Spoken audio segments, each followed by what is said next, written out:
Hello, and welcome to the next episode for the Move.Talk.Thrive podcast. Emily here with you today, and I have a very special episode for you.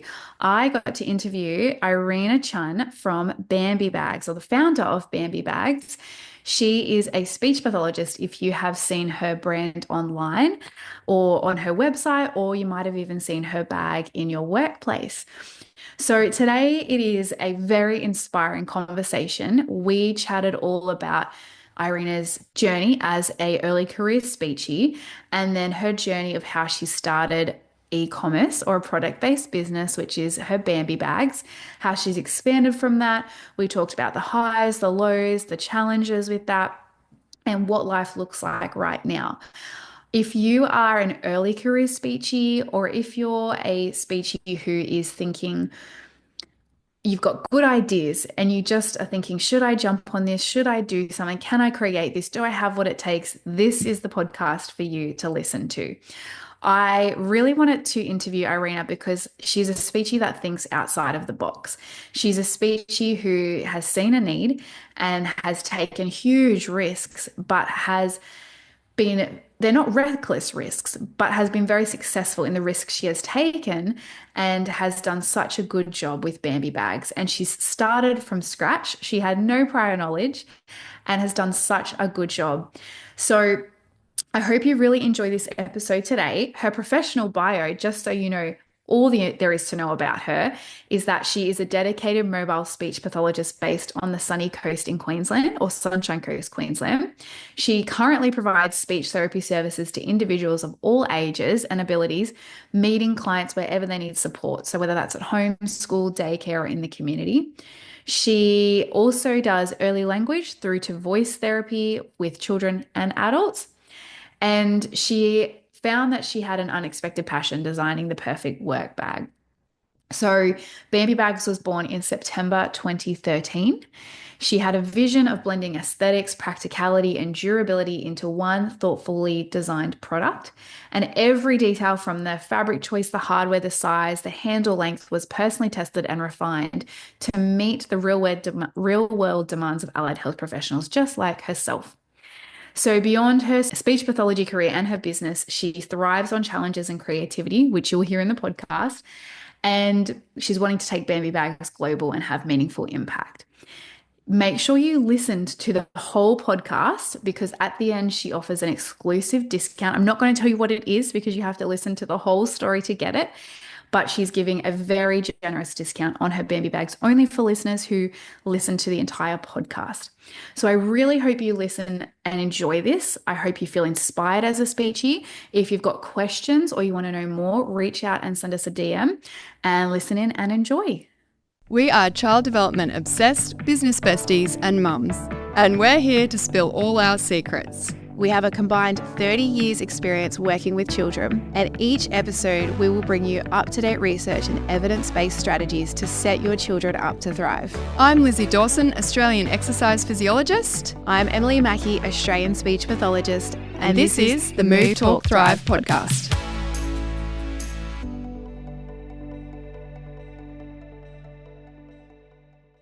All right. Hello, Irina. Welcome to Move.Talk.Thrive.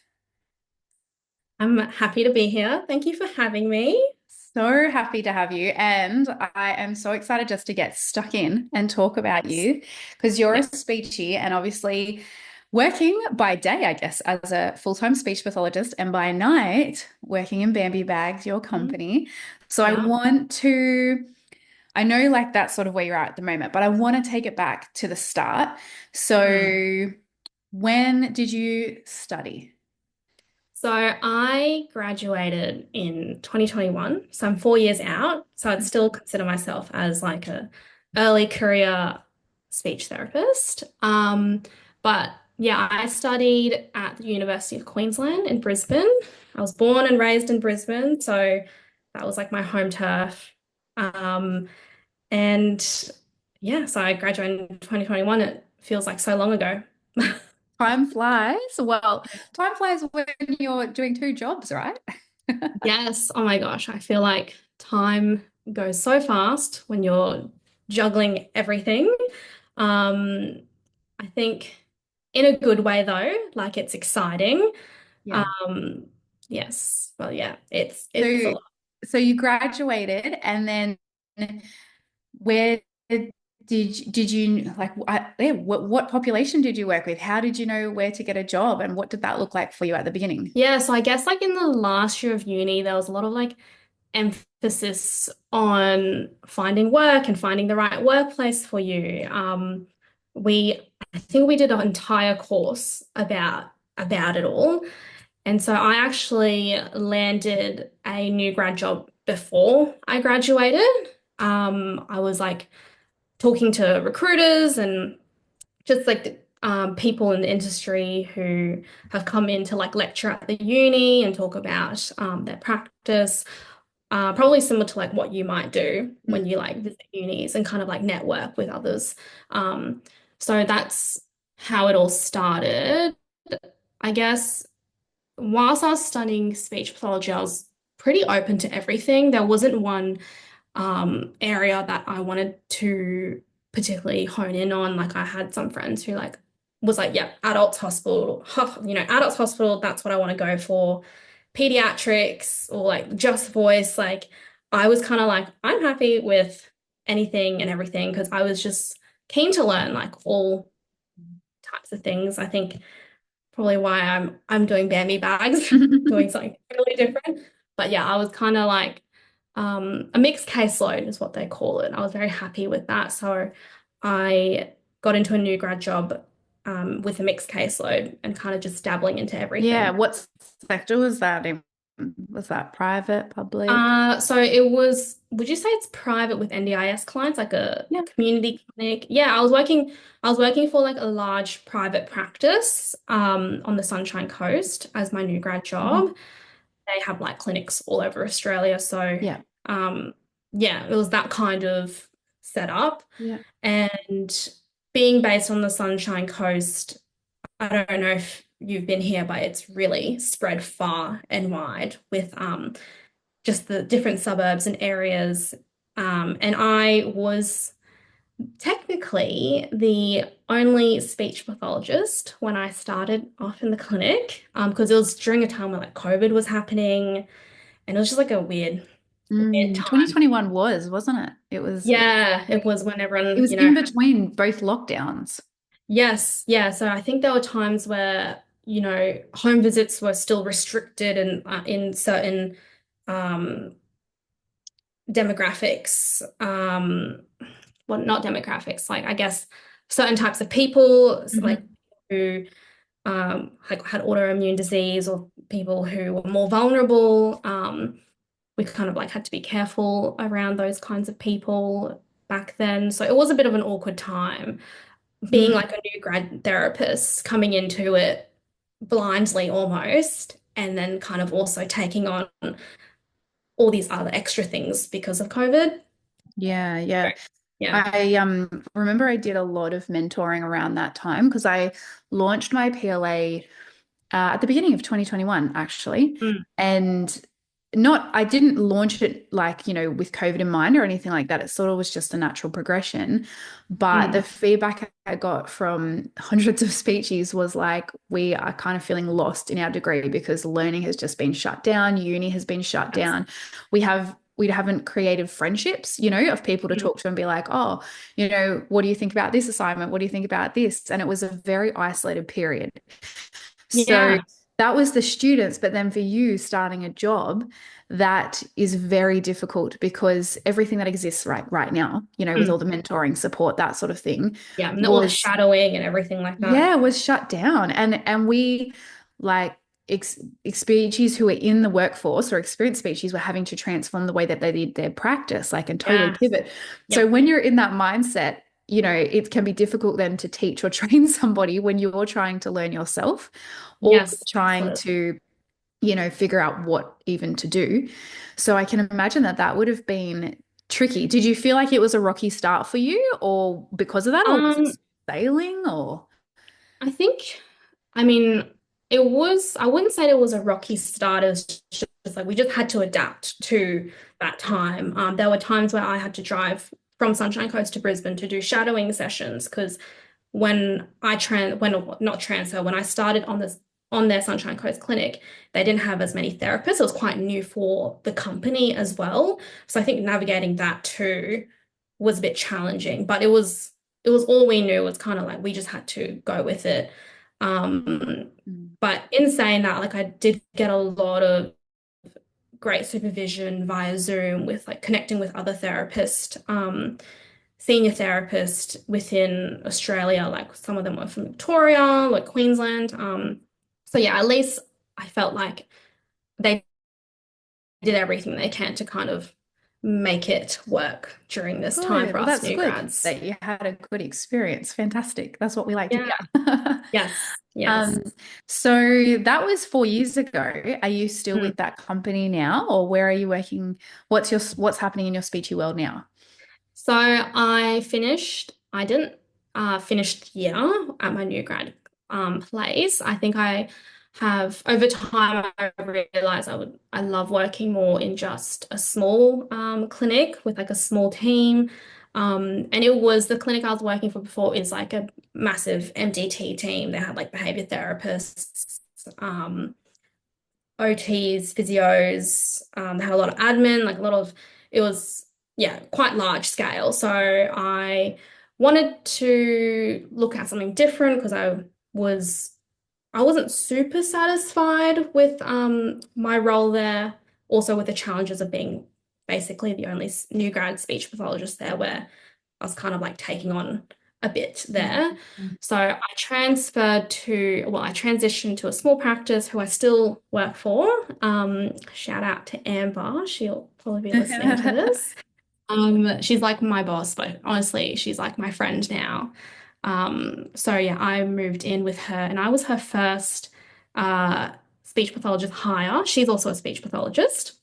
She was kind of doing like sole trading and she had an allied health assistant under her. So I was like her first speechy onboarding. Mhm. And then now we've kind of grown to about five of us. Wow. And yeah, I really like the team dynamics. Like we're all over Australia, but we all just mesh really well together. We'll have our team meetings over Zoom.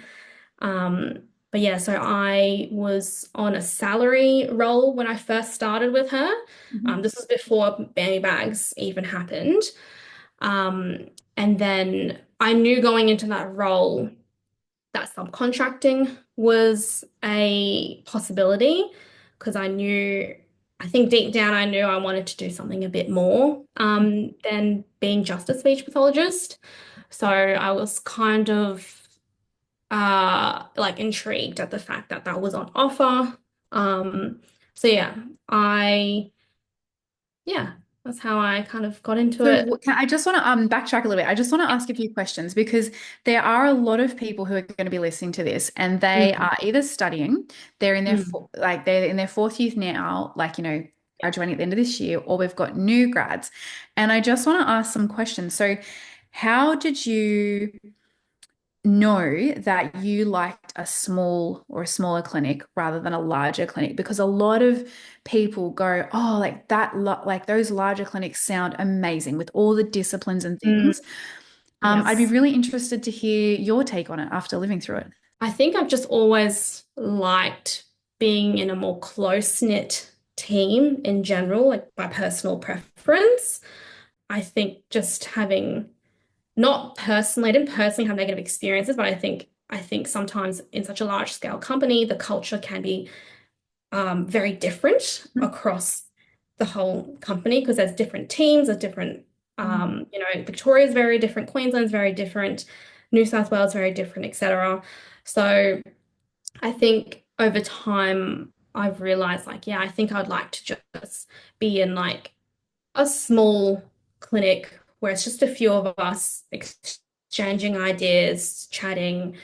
Um, and in a way, there was a bit of like micromanaging or just I didn't feel fully like I could be myself 100% in a large scale company and I wanted to bring more to the table but I felt like there were some barriers to doing that just because I was a new graduate Mm. in a large scale company so transitioning to a small private practice has allowed me to, yeah, be myself 100% and voice my opinions and, um, suggest new professional development for the whole team. And it was just a bit more personal, and everything was taken more seriously, I guess. Yeah, good. I mean, Yeah. that's some really good points for people to think about because it can be, like you said, really daunting, really overwhelming when Mm. you're looking for a position. And it's even if you're an experienced speechy now, like, what is, what's on the other side, I guess, if you're like in a large company or a small company, Yeah. and just hearing that from someone can be really, really helpful. So, Hmm. culture is really important. And Yes. culture, that means how people talk to each other, how people speak to each other, how people behave, Yeah. what um people say values, but the values come out and are lived in the company through the behavior of the workers Mm. and the Yes. employees. Yeah. So I can understand like what you're saying with if you've got different people in different teams, Mm. it can be a good thing to think about if you're going for a job in a company that's very big. It's looking at the specific team that you'll be working with and making sure that you connect with those people before you Mm. take a job. So you know that the culture is what you're wanting, Yes. not just based on what the company is saying. I mean, that would be for a small clinic as well, or a private Mm. Of practice of smaller course. nature. Yeah. But that's really good. I think that's really helpful for people. Yeah. So with Emma, she's been a great mentor. What is one thing that you've loved about her being your mentor? You mean Amber? Amber, I thought you said it was Emma. I Oh, must have missed. no, sorry, Sorry, Amber. No, Amber. it's all My good. goodness, We you can are cut listening that to out. this. Amber, Amber. yes, Amber. She's just, I think we just clicked from the get-go. And we shared a lot of the same values and morals of being a speech pathologist and how we can support the families that we support, and our views on, collaborating together, and kind of starting off without that, I guess, that where she's like kind of the authority figure because she's like my employer, but we kind of like start on the middle ground, and she was willing to like listen to my thoughts. She was willing to listen to my opinion, and always checking in on me, making sure that I really had a good work-life balance. She's very good at doing that. That's So good. yeah, so making sure that I'm not taking on too much, um, and saying things like, it's okay if you say no. Like if you don't want to, you can say no. And I think that was Mm. important because I think as speech pathologists, I think naturally we are the type of people who go yes, yes to everything. And I think it's like within our nature. So I think having someone to mentor, not just professionally, but also personally, um, as well is very important to have. I love that you've said that because that's all me and Lizzie harp on about on this podcast, and Yeah, all of our I was listeners will listening. know. I was listening before. I was like, yes, like this Professional is and it. personal. Good. But again, that's so helpful. Thank you so much for sharing because, again, it's just so good to get different people's insights in what has made their mentoring or mentee journey successful for them and, made them happy.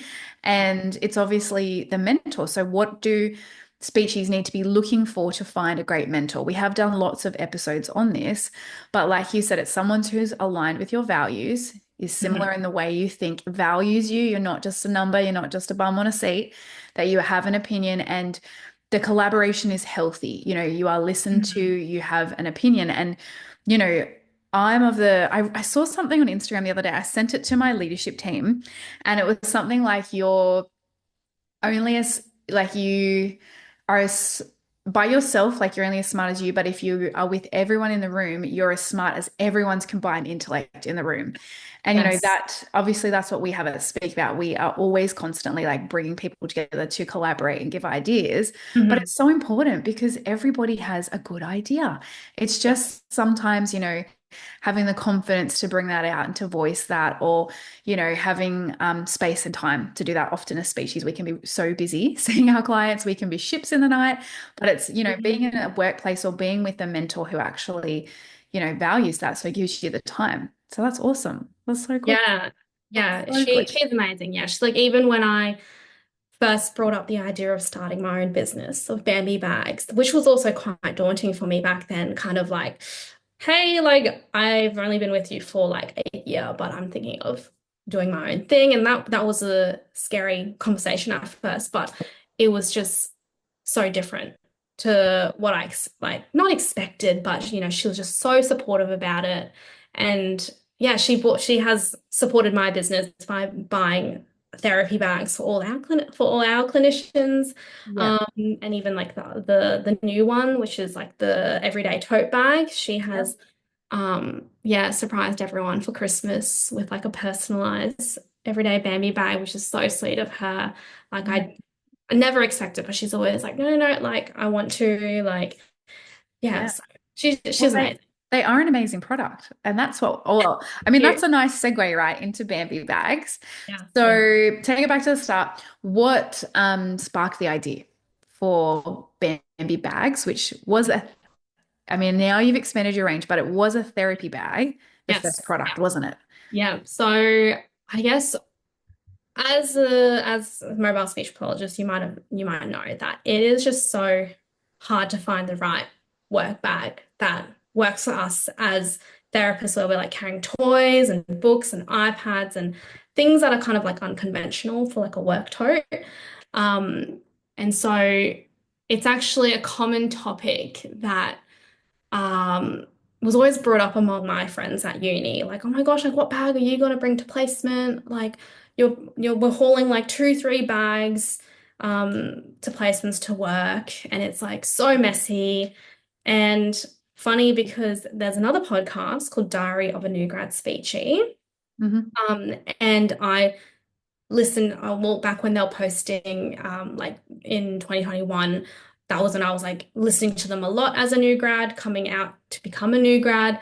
And they suggested for this like big Kmart $15 bag. And like my friends and I were like, oh my gosh, we got to go get this. Like it's always just been a topic. So after using several different bags, cheap, flimsy, never really kind of held up. I think there was Yeah. even a point where I was like rocking up to my client's house with like a Coles basket. And like it felt at the time I was like, well, I need something that's large enough and sturdy enough to kind of bring these bulky toys in. But then I think afterwards I quickly realized like, oh, like that's probably not a good look to be rocking up Mm. to your client's home with a Coles basket. I don't know Yeah. how I even had that in the first place. Or just like with like I see sometimes with therapists come and go, like if we have a shared client, like they might come in with a plastic bag or things like that. And I was like, I feel like there has to be something more out there. Like there has to be something that's not just, something that you've got from Plastic Cotton On. bag. Yeah, like something that you're just like, oh, that'll do. But it never works out because in sessions, I was constantly like trying to look for the next resource. I was like, okay, like we're gonna transition to a new activity, or maybe the child's interests have changed, and I'm like, oh my gosh, like I was just so scattered, Mm. having just like a really unorganized therapy bag. So one day I was kind of like stuck in my own rut, and I was like, oh, like I wanna be more than just a speechy. Like, what can I do? Um, and I feel like I can be very tangential here, Emily. So don't you can That's all right, don't mind Irina. if I'm I'm leaving following the the story. story. But I think like I've had those thoughts because growing up, I think I've been quite entrepreneurial minded. Like I made my own handbags in grade 9. I dabbled into a bit of like drop shipping with my boyfriend back in like 2018, just before COVID hit. Like I've kind of always been like, oh, like there's got to be something more I can do and like something I can bring in and like have something of my own. So I think I was like, what's something that is missing in the market? And they say with e-commerce, they're like, okay, you got to find like the pain points of people, like what can you do to solve that problem? So I was like, I'm gonna make my own therapy bag. I'm gonna have my own line, Mhm. and I'm gonna make it like the therapy bag that every therapist wants and can rely on, and can be organized and efficient in their sessions, because that was something that I was struggling with all throughout before Bambi Bags happened. Yeah, like I'd run overtime. I remember running overtime in sessions, awkwardly standing at my car because I can't find my car keys, and just like Mm. going through my tote bags. I was like, this is something I'm gonna do. And Mhm. I guess so, yeah, that's how it all started. I love how you said there that you asked what's missing in the market and you wanted to solve a Mm. problem Yeah. because those principles of service is what actually creates the best ideas and creates like it's not about you know, going out to make money. It's Mm. although we all need money to live, right? But it's Yeah. like, how can I solve a problem? Like that mindset, that mentality right there is gold. And you don't have to be opening a business to ask that question. You can ask that question like right now in your situation, wherever Mm. you are. You ask that question for your clients every day. Like, what am I missing here with this client? How can I solve their problem? Which, you know, our clients have multiple different areas and different problems, but it's that attitude and posture of service. How can I help? And I mean, that's what probably makes you a great speechie as well, because that's what we Yeah. have to be doing all the time. But I love that then you had a vision because you were like, I want to create the best bag. But I want it to be practical. I want it to be solving all of these issues. Like that Yeah. is just a Yeah. fundamental way to start. Yes, yeah, like it kind of just hit me like a truck with this idea. Like I think I came from Bali again that Hmm. week. I had like a nice little holiday and then I was like so refreshed and alive. I was like, oh my gosh, like this is it. This is the winning idea. I think so many people would appreciate a product like this because it's, like I said before, such a common topic among mobile therapists. And yeah, so like over the course of like months and just sampling and trialing, I was like, what makes this bag like a good therapy bag? You know, the reason why I've chose the canvas materials because it's kind of like that sturdy but can be flexible kind of material. So if you've got bulkier things, it can kind of shape to it.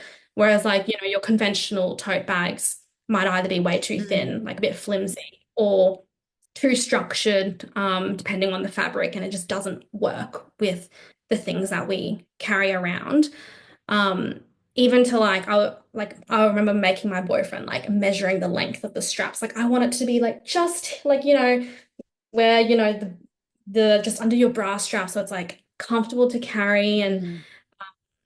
just every single piece of design and thought has like there's an idea behind it. There's a reason behind everything that I've included in my design. So yeah, I wanted it to be like the most reliable therapy bag on the market for sure. And you're your first customer, right? Yes, yeah. I mean, I think I did like 7 different samples over time and trying to just perfect it. I also got people's like feedback, like my friends, and like, what would you change? What would you do?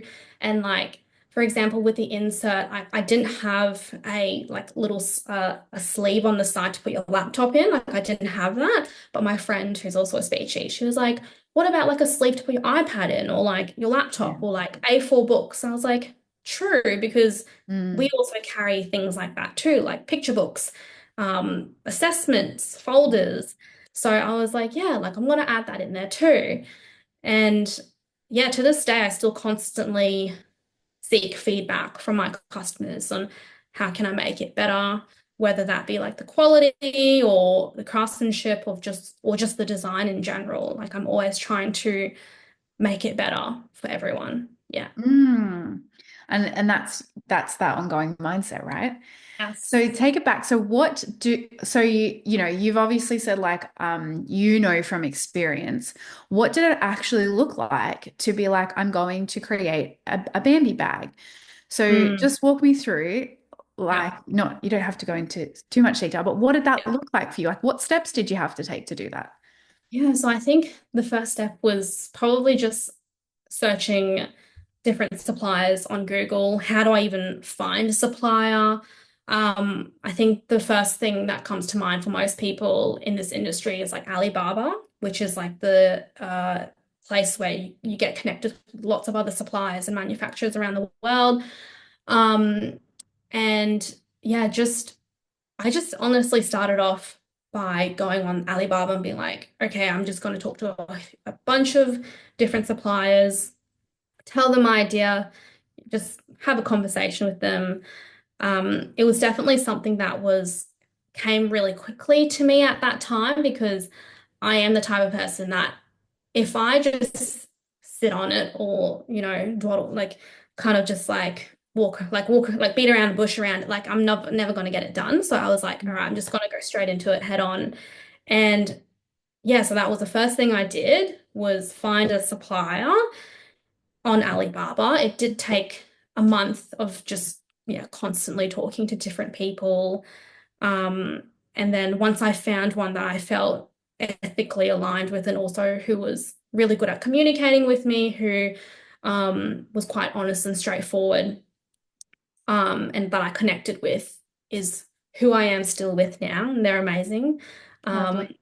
I've built a really, really great rapport and friendship with Hannah, who is, I don't really know what her role is, but she is the person that makes sure my vision and my design is executed. And so, yeah, so And she's overseas.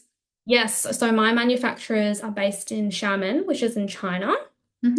And so she, yeah, so I'm gonna go visit them in June. Yes, in June to like visit the factory and meet the whole team.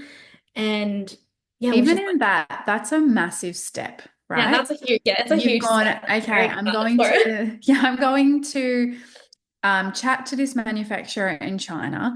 I'm Mhm. going to then, proceed with them because obviously you're ordering samples and they have an MOQ, minimum order quantity. And so, did that feel risky for you to do that? Oh, absolutely. Like I think I was what, 23, 22 at the time. And I like basically invested a lot of my savings that I I was had. going to say, what was your budget like? Did you just, I mean, because you're still a new grad speechy, right? Did you just put all of your salary money into that? How did that financially work for you? Yeah, so like I think it worked out well because financially it was a huge chunk of my savings and I during uni I was working a lot as well. I was working as a dental assistant. So I was working a lot long hours for that and also studying. So I think I was kind of grateful for doing all that the past me because then it allowed me to kind of do something like this and then also my my parents like I think they've been putting money into an account until I reached 18 and then so I had a bit of sum of money from them when I turned 18 so and it was just sitting there so I was like well I don't want to keep wondering I'll just kind of take a risk and use a chunk of my savings into starting something and then I will just see if it sticks and thankfully it did. I mean, most species would probably be freaking out hearing that because Yeah, a lot of people come out and they're like, okay, I want to get a new car. I want to get put a mortgage repayment down, or get a mortgage, buy a house, get a mortgage. I yeah, want to go on a big holiday overseas, which we know holidays are very expensive, particularly if you're going to Europe or things like that. yeah. What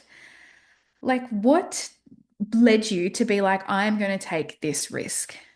Like, when you're physically like, I have to pay this money, I have to commit to this, I have to do this.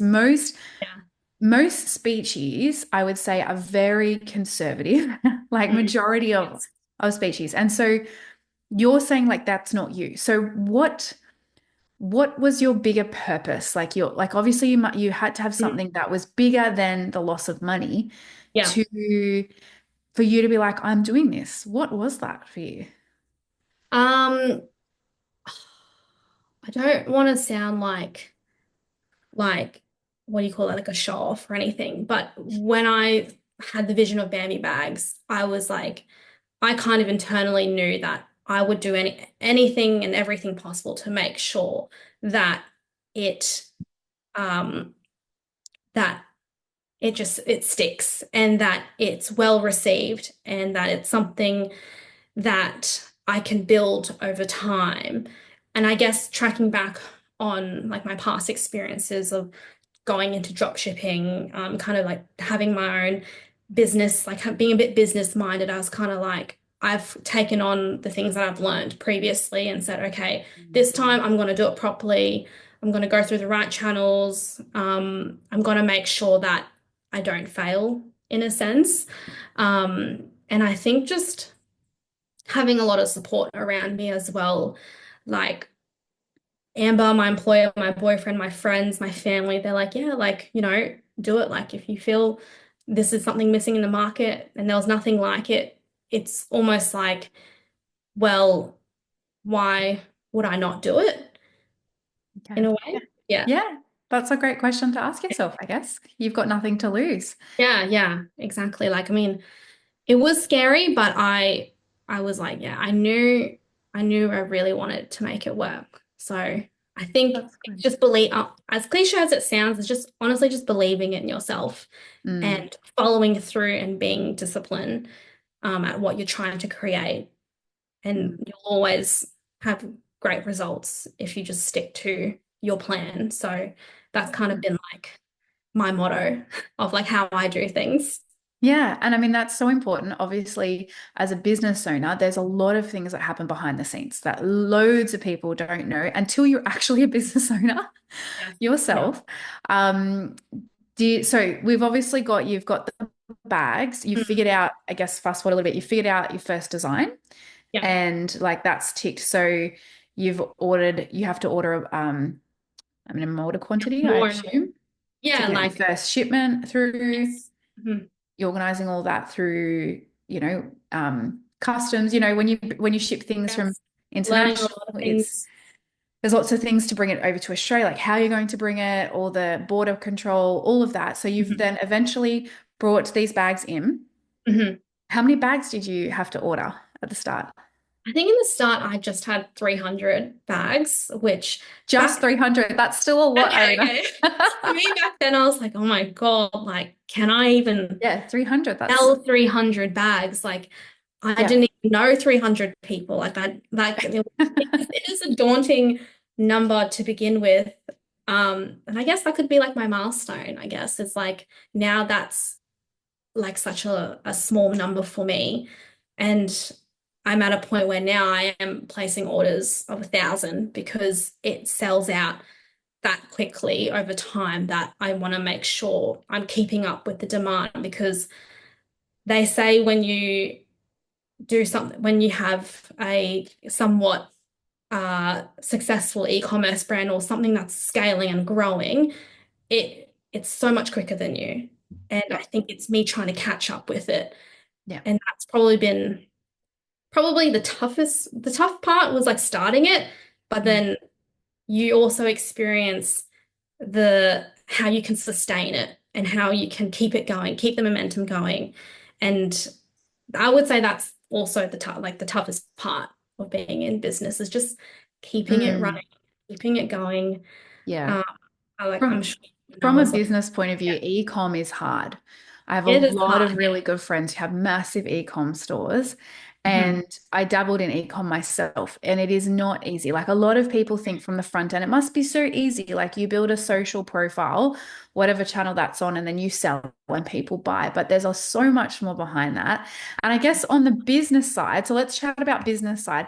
So you're still working full time as a speechy. You still are now, right? Yeah, so I work 3 days a week now. So I contract 3 days a Okay. week. So it is flexible in the sense that over time, I have guest started to pick my own clients and where I drive to. Because as a mobile therapist, I was driving up and down the coast, and yeah, it was getting too much. So I still work 3 days a week. I was working four, but as at the end of last year, I kind of had to dial it down again because again, I was at that stage where my side hustle was growing, kind of like I was not fitting into those shoes anymore. I was like, oh my gosh, like I need to do something about it. And Yep. so I'm now dropped down to three, and this is like a comfortable number for me now. So I do 2 days a week for Bambi Bags, and then 3 days a week as a speech pathologist. But Yeah. it all honestly is like a blend of one at the Yeah. end of the day. Well, the bags are helping you as a speechy, and they all sort of go back to each other. When you Yeah. started Bambi Bags, were you working full time?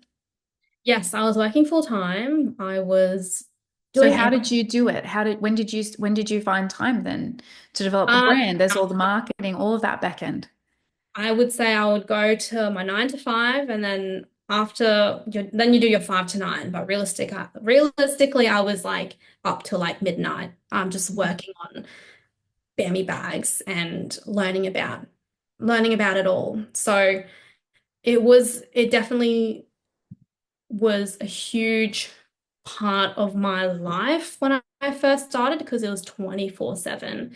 Mm. And oh, there's been some breakdowns along the way, but now I feel like I've got a good balance. But definitely in the beginning, it was hard So to. what year did you launch it? I launched it September 2023 officially, Hmm. but I kind of had the whole idea brewing since like May 2023. So It's it quite was like a fast. couple months. Yeah, it was quite fast. Like I said before, I'm the type of person that if I just beat around the bush, I'm never gonna get to it. So I was like, I'm gonna have to do this now. I've got to do this quick. Take Um, charge. That's good. yeah, I got to Yeah. take charge. I just had to get that momentum going for me. I still remember when I got your DM back then. It must have been Yes. early That was 2023. really daunting for me too. I Yeah. was like, gosh, I'm Yeah. gonna try. Like, that was another marketing strategy for me back then. Like, oh, I'm just gonna go and contact all these influential speech pathologists like yourself and people um that I've learned about in uni. Like, we used to watch you in uni, by the way. Oh, Yeah. cute. So like I was like, yeah, I'm gonna reach out to her, gonna reach out to them. And yeah, like I was doing everything I can to That's kind of good. like get it out there.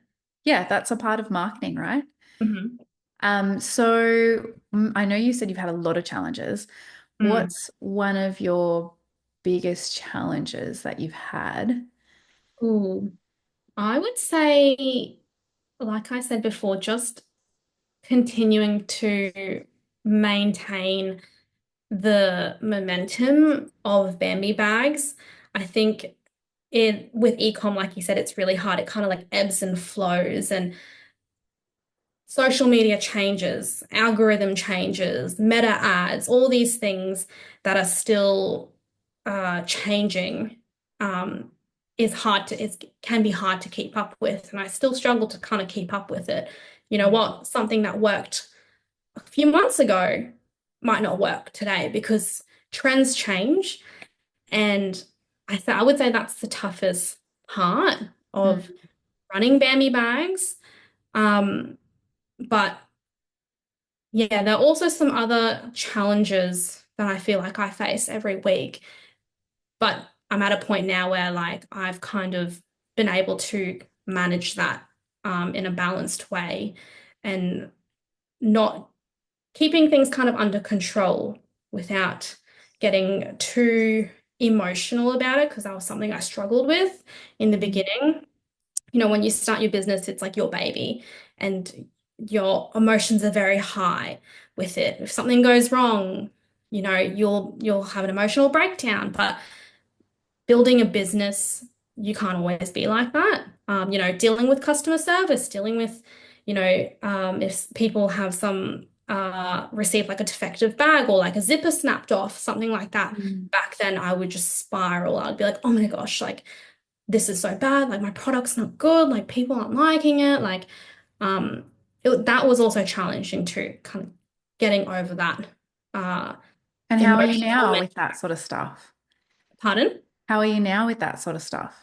Now I'm like, okay, this customer has an issue. I'm gonna go and fix it for them. Like I take it with a grain of salt. I don't take it personal. Um I've I think I'm now there's still parts where I can still improve mentally, but definitely I'm a lot more strong-minded about running a business and just taking things head on. Mm. Resilience. That's what we call Yeah, resilience, a resilience. bounce Yeah, just back. being resilient. Yeah. Yeah. And it's important that you know that your identity is not in Bambi bags, right? Hmm. Yeah. So that concept can be applied to anything. Your identity is not in a speech being a speech pathologist. Your identity is not being a Yeah. mom or a business owner. Like you are Yeah. who you are with your values and your thoughts, and Yeah. everything that you create is around you. But if those things all burn to the ground tomorrow, it doesn't change the amazing person that you are.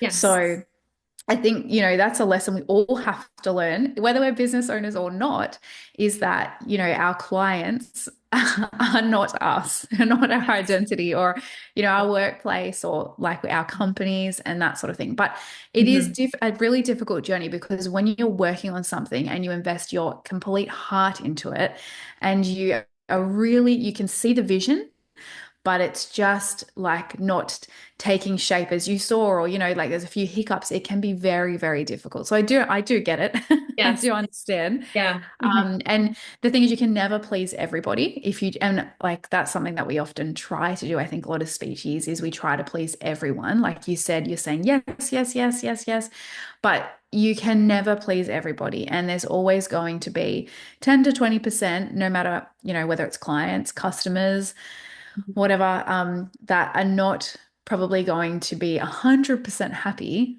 with a Yes. decision that you've made. Mm. And that's okay because, you know, if you're saying yes and trying to be there for everyone, you then are there for nobody because Mhm. you're just, you know, floating around.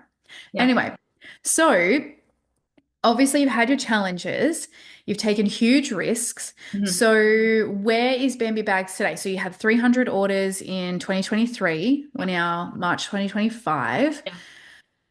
What are some key milestones for you that you've reached over that time? I would say like now I'm at a point, Bambi Bags is consistent with its numbers and the number of orders we do. Well, I do because I'm the one that packs and ships it all. So You wear I say every we, I hat. mean me. I mean me. I wear all the hats. So yeah, like I guess the milestone is being able to be consistent with the numbers and knowing that okay, Bambi Bags is scaling, it's going okay. Like you said before, you know, it's not all about money, but money is also is very important in business to make sure that you can keep bringing out, or not keep bringing out new products, but just being able to maintain the inventory, buying new stock, investing in, you know, new things like someone to help with social media or someone to kind of help with the admin work. Like there's a lot more that I just continue to experience and so I'd say the milestone is just the fact that the whole business has shifted from something where I was kind of doing everything to now where, okay, I can start kind of outsourcing support to help upskill myself or to help push the brand forward again. Um, Although it's challenging, I would say that's also a milestone for me. Amazing. And even the fact that you can now do 2 dedicated days to that. Mm, yeah. Do you see what do you see for Bambi Bags over the next 12 months? Um, well, I mean, my ultimate goal for Bambi Bags is to be the go-to therapy bag for allied health professionals, is to be a household name, a household product for therapists in general. I do a lot of most of my demographic is within Australia, but recently I've been also dabbling into the USA markets, which is a whole different Mhm. thing. Like the allied health world in the USA is huge. So kind of, yeah, I would love to take Bambi Bags more global and scaling it. Like I'm very ambitious, so I'll see, but I'll take my time. I don't know if it'll happen within the next 12 months, but that's like the ultimate goal is to, yeah, be like the therapy bag that everyone thinks about when they're like, I need something reliable, organized. Yeah.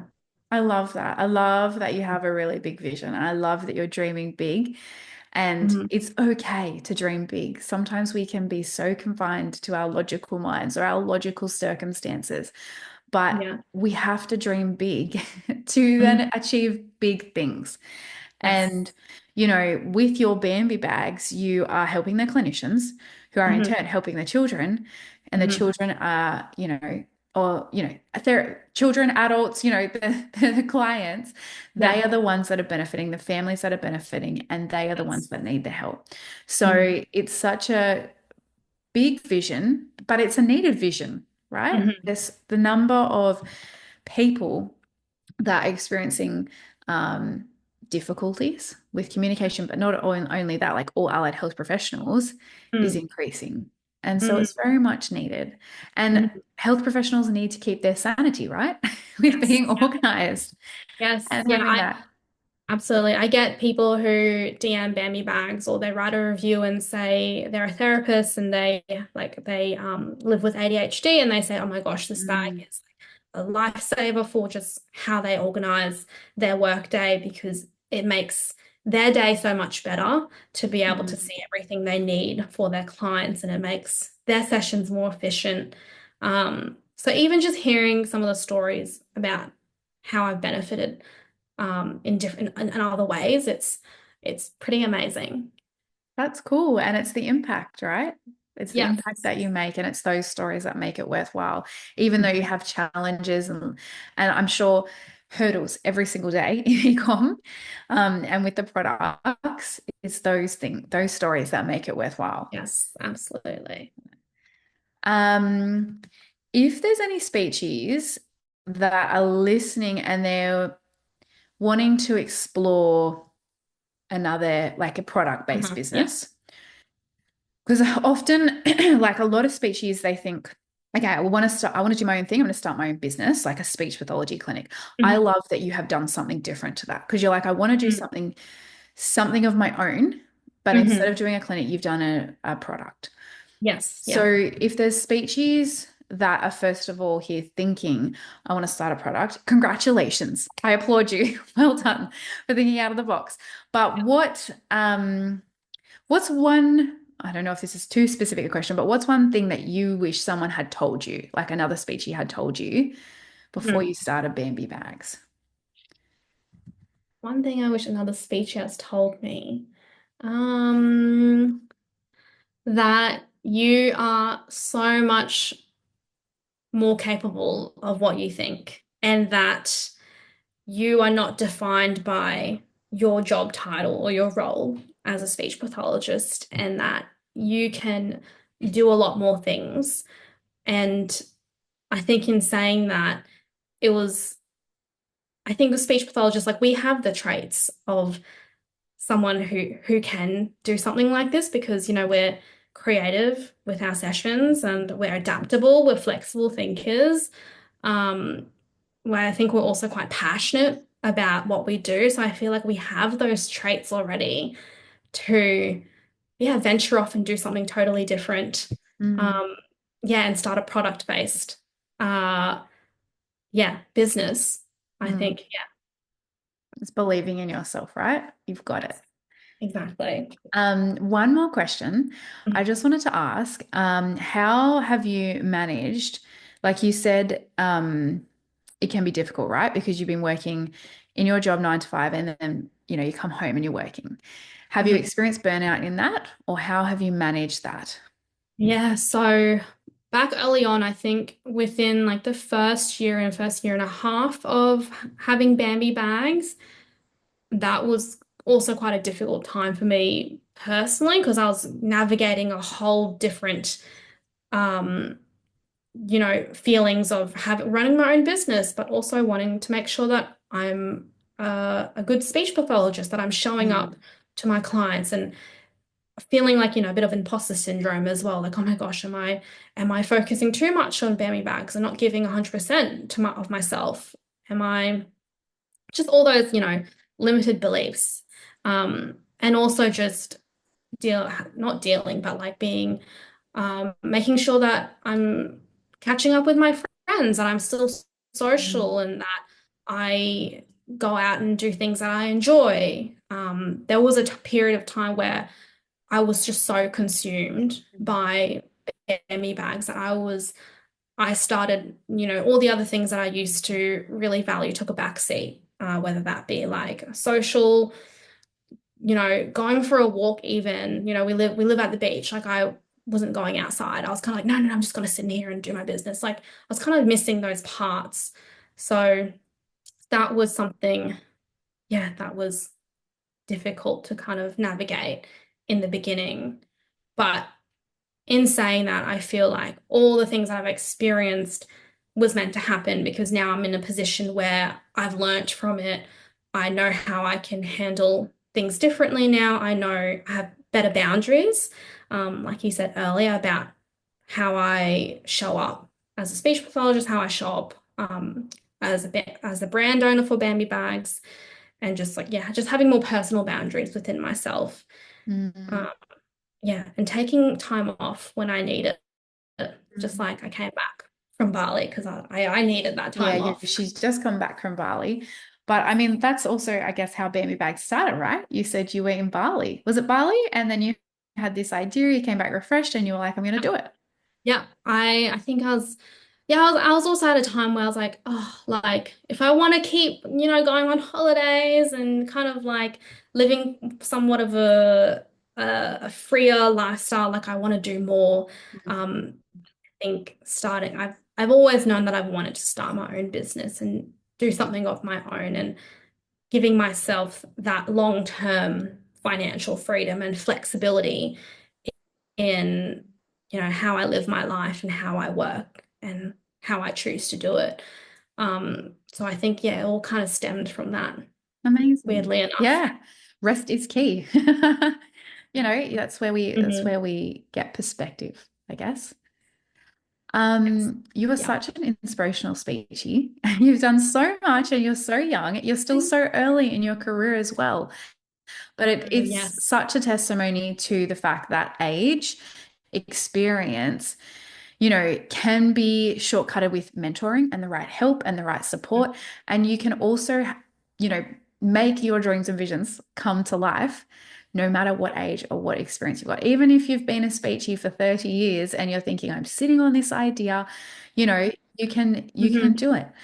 Um, thank Yeah. you so much for talking to us today. And I guess sharing your story because it is nice to sometimes listen to honest conversations behind the social media profile, right? And behind the brand Yes. and to hear,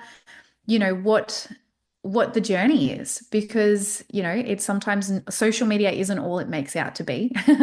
We all know that. No. But Yes. thank Well, you for being so vulnerable and honest. You have a special offer for our customers as well. If anyone's listening to yes. this and is just dying Yes. for a Bambi bag, Yes, so I'm offering a 15% off store-wide, so literally anything, including the Imperfect Collection, with the code MTT15. And yeah, that so will that's be Move, Talk, Thrive by 15. 15. Yeah. Okay, so from Monday, just getting my calendar up, Monday the 17th of March Mhm. to the 31st of March, so the end of March So is when I. everyone can grab their Bambi bags with 15% off. That is so generous. Thank you, Irina. Yes. That's really, really lovely. Oh, thank So if you. you are wanting a Bambi bag, they are amazing. And they're so practical and a Mhm. must, but also super versatile. And you have lots of different products as well. Yes. Like it's not, you don't just use them as therapy bags. Like No, yeah. I So know you've seen nappy bags. yeah, so like I've kind of dabbled into like the mum demographic. I have Mhm. families who purchase Bambi bags as like a baby bag or like their kids bag where they take them to like extracurricular or whatever it is. Also like a lot of teachers love my Mm. bag. It's a really great teacher bag and it's very versatile. Like I use it when I go um away on the weekend or like I used it for when I went to Bali. I put my laptop in there and all my like chargers and cords and all my tech stuff I put in there. So yeah, it's really versatile for any, Anyone. anyone who just wants to have an organized tote bag. Yeah. Yeah, amazing. So good. So you can get that bag. And again, thank you so much. I think this conversation has been so valuable and hopefully so helpful for a lot of listeners. If they want to connect with you more, where can they get you? So they can get me at mainly on Instagram at bambi.bags.au. And feel Mhm. free to like DM me. Like I am the type of person who will like just have a conversation with my customers. Like I have it Mhm. all the time. I do get a lot of DMs though, but like I do read every single one. So yeah, they can reach out to me on there and yeah. And then your website is Bambi Bags, is Yeah, it? my website is bambibags.com. .com. Yes. Lovely. Yes. Thank you, Emily, for having me. Well done on all of your achievements. I can't wait watching where Bambi Bags goes and the future of it, supporting you 100% and behind you. And thank you so much for sharing with us today. Thank you, Emily, for inviting me and letting me share my story.